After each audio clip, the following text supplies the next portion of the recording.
একটা বিষয় আপনারা সবাই অবগত আছেন যে গতকালকে একজন ভাইয়ের ইন্তেকাল হয়েছে। কি নাম?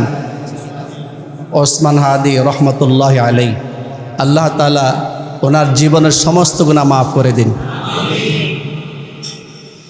আল্লাহু আকবার। কে মেরেছে, কারা মেরেছে বিষয়টা এখন স্পষ্ট নয়, কিন্তু আল্লাহর কাছে স্পষ্ট কিনা আপনারা আস্তে করতে হচ্ছে। আল্লাহর কাছে স্পষ্ট কিনা? দুনিয়ার কোনো মানুষ ধরতে যদি না পারে, আল্লাহ কিন্তু ধরে ফেলছে। আল্লাহ ধরে ফেলছে।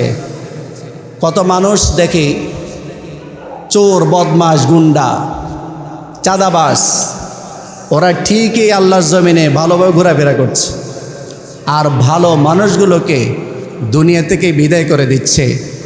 এটার বিচার এই দুনিয়াতে না হলেও আখিরাতে এটার বিচার ইনশাআল্লাহ হবে। ঠিক কিনা জোরে বলেন?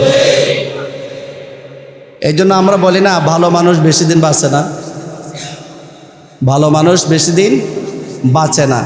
এটা আল্লাহরই হুকুম। যার হায়াত আল্লাহ যতটুকু রেখেছেন, যেভাবে তার মৃত্যু রেখেছেন সেভাবে মৃত্যু হবে। কিন্তু আমি আপনি কেন ওসিলা হবে মৃত্যুর জন্য? আমি আপনি কেন কারণ হব তার মৃত্যুর জন্য? ওসমান হাদি মরেও জীবিত আছে। পুরো বাংলাদেশ না, শুধু সারা পৃথিবীতে যত মুসলমান আছে যারা ওকে চিনে, সবার হৃদয় ওসমান হাদি বেঁচে আছেন, বেঁচে থাকবেন ইনশাআল্লাহ। আর যারা তাকে খুন করেছে, ওদের 14 গোষ্ঠীও তাদের পরিচয় দিবে না।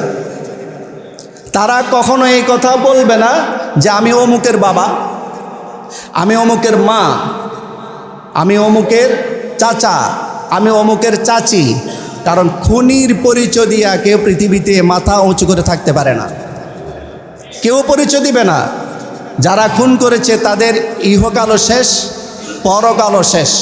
কারণ ক্বালা রাসূলুল্লাহ সাল্লাল্লাহু আলাইহি ওয়াসাল্লাম আউয়ালু মা ইউহাসাবু বিহিল আবদু ইয়াউমাল কিয়ামাতি আস-সালাহ। সর্বপ্রথম নামাজের হিসাব হবে বান্দার হকের মধ্য থেকে না, আল্লাহর হকের মধ্য থেকে। আল্লাহর যতগুলো হক আছে সব হকগুলোর মধ্য থেকে সর্বপ্রথম নামাজের হিসাব হবে। আর বান্দার যতগুলো হক আছে সর্বপ্রথম হিসাব নেওয়া হবে হত্যা। কিসের? হত্যার। কারণ বান্দার যত হক আছে সবচেয়ে গুরুত্বপূর্ণ হক হচ্ছে বান্দার নিজের জানটা।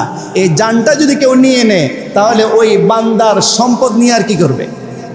তাহলে বলেন, বান্দার হকের মধ্যে সম্পদও আছে, বান্দার হকের মধ্যে বান্দার জানও আছে। এই দুইটার মধ্যে গুরুত্বপূর্ণ কোনটা? বান্দার জানটা।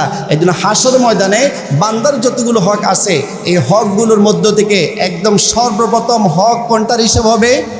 খুন করা, মানুষকে অন্যায়ভাবে কি করা? হত্যা করা। এই জন্য যারা হত্যা করেছে তাদের বিচার এই ইহকালও হবে, পরকালও হবে। আল্লাহ তাদেরকে হেদায়েত দান করে, সবাই বলে আমিন। আমরা নামাজের পরে সালাম ফেরানোর পর সূরা ফাতিহা, সূরা ইখলাস পাঠ করে ওসমান হাদি ভাইয়ের জন্য আমরা দোয়া করব, এবং আমাদের যত আত্মীয়স্বজন ইন্তেকাল করেছেন আমরা ইনশাআল্লাহ সবার জন্য দোয়া করব। রাজি আছি তো ইনশাআল্লাহ? আল্লাহ তাআলা আমাদের সবাইকে আমল করার তৌফিক দান করুন।